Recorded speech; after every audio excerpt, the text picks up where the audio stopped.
আজকে রাত্রে বাচ্চা আসবে। রাত্রে আনুমানিক 10টার দিকে আসার কথা। তো স্বাভাবিকভাবে উচিত হচ্ছে 3-4 ঘন্টা আগে ব্রুডারের জায়গাটা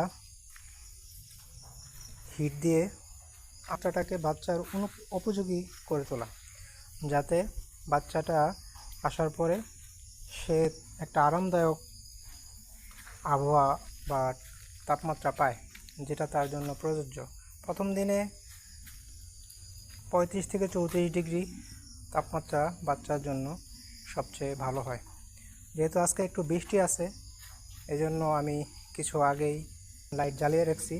এবং লাইটিংয়ের ক্ষেত্রেও সাধারণত বর্তমান যে আবহাওয়া, এখন দিনে 31, রাত্রে 26, এই ধরনের আবহাওয়াতে একটা মুরগির পিছনে 1.5 ওয়াট করে দিলেই হয়। আর এই ব্রুডারটা আমি তৈরি করছি 500 বাচ্চা ব্রুডিং করার জন্য। ভিডিওটি দেখার জন্য সবাইকে ধন্যবাদ।